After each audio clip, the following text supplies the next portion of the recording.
అత్యంత కృప కలిగిన యేసు క్రీస్తు నామములో వాక్యాన్ని వింటున్న బిడ్డలందరినీ కూడా దేవుడు సమృద్ధిగా దీవించి ఆశీర్వదించునుగాక.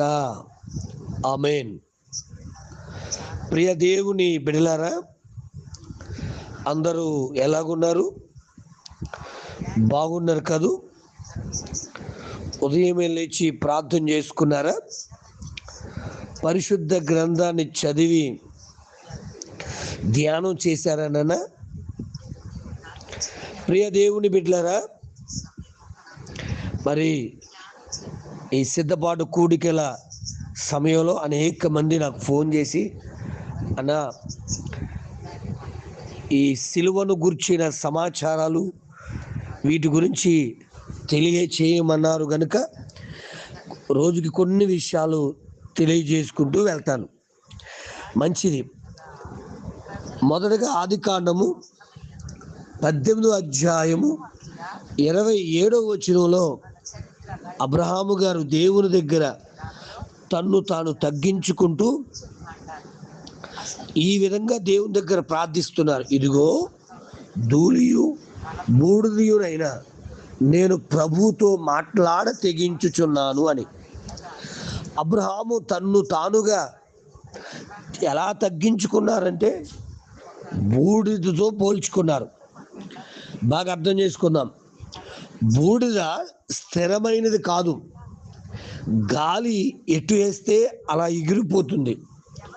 చాలామంది క్రైస్తవులు బూడిదలాగానే అటు ఇటు అటు తిరుగుతూ ఎగిరిపోతూ ఉన్నారు. ఎఫెసీ రాసిన పత్రిక 4వ అధ్యాయము 14వ వచనం చూస్తే, గాలికి కొట్టుకొని పోవునట్లు కల్పింపబడినటువంటి ప్రతి ఉపదేశానికి మనం కొట్టుకొని పోకుండా, అలల వలె చెదరగొట్టబడిన వారుగా ఉండకుండా ఒక స్థిరమైన వాక్య భాగానికి లోబడేటట్లుగా ఉండాలి. మళ్ళీ చెప్తున్నాను, ఎందుకు అబ్రహాము గారు తన్ను తానుగా బూడిదకు పోల్చుకున్నారు అంటే, బూడిద స్థిరమైనది కాదు.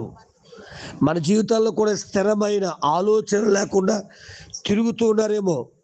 యేసు నామములో ఈ ఉపవాస ప్రార్థనల ద్వారా దేవుని మీద ఒక స్థిరమైనటువంటి ఆలోచన కలిగిన బిడ్డలుగా మనందరూ మార్చబడాలి. రెండవదిగా, బూడిదకు విలువ లేదు. బూడిదకు విలువ లేదు. యోబు గ్రంథంలో 7వ అధ్యాయం 17వ వచనం చదివితే ఆయన అంటాడు, మనుషుడు ఏ పాటివాడు అతనిని ఘనపరచనేలా అని మాట్లాడుతూ ఉంటాడు. నిజమే, మనం ఏ పాటి వారమండి? అంతలో కనిపించే అందులో మాయమైపోయే ఆవిరి లాంటి వారు. కాబట్టి బూడిదకు గమనించండి, విలువ లేదు. బూడిద స్థిరమైనది కాదు. మూడవదిగా, బూడిద నిష్ప్రయోజనమైనది, ఎందుకు పనికిరానిది. నిజమే, విశ్వాసం లేని విశ్వాసి నిష్ప్రయోజనమైన వాడే. విశ్వాసం ఉన్న విశ్వాసి అద్భుతాలు చేస్తే, విశ్వాసం లేనివాడు ఏ అద్భుతాన్ని పొందుకోలేడు, చేయలేడు.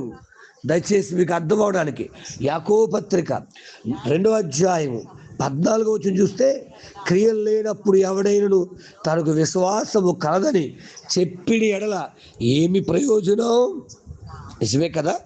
మరి ఈ వాక్యం వింటున్న దేవుని బిడ్డ, విశ్వాసం కలిగి ఉన్నావా, లేక విశ్వాసం లేని బూడిదలాగా ఉన్నావా? ఆలోచన చేద్దాం. ఇక 4వదిగా, బూడిదలో జీవం లేదు. బూడిదలు ఏమి లేదండి, జీవం లేదు. ప్రకటన గ్రంథం 3వ అధ్యాయము 1వ వచనం చూస్తే, జీవించుచున్నావన్న పేరు మాత్రం ఉన్నది కానీ నీవు మృతుడవే అంటారు. ఎఫెసీ 2:1 చూస్తే, మీ అపరాధాల చేత పాపముల చేత మీరు చచ్చిన వారై ఉన్నారు అంటారు. మరి వాక్యం వింటున్నా దేవుని ప్రధానికమా, నువ్వు జీవిస్తూ ఉన్నావా? పేరుకు మాత్రమే జీవిస్తున్నానని చెప్పుకుంటూ ఉన్నావా?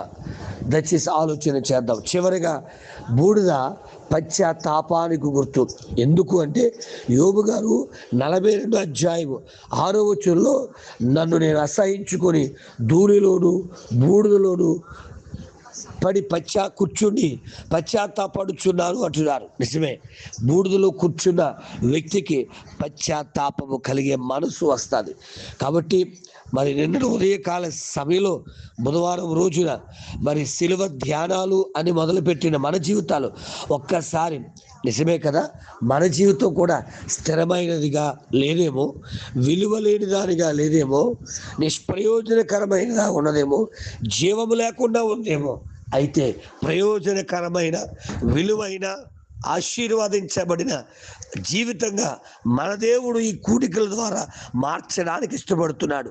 అబ్రహాము అలా తగ్గించుకున్నాడు కనుకనే అబ్రహాము ఆశీర్వాదకరముగా, విలువైన వాడిగా, ప్రయోజనకరమైన వాడిగా మార్చేశాడు. మరి ఇంకెందుకు ఆలస్యం?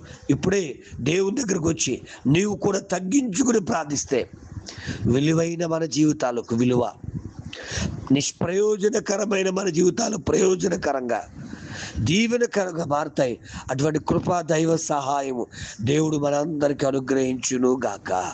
ఆమె తండ్రి నీకు స్తోత్రాలనైనా యేసు క్రీస్తు నామములో ఈ ఉదయకాల సమయంలో నీ బిడలమైన మాతో మాట్లాడిన మాటలను బట్టి స్తుతిస్తున్నాను.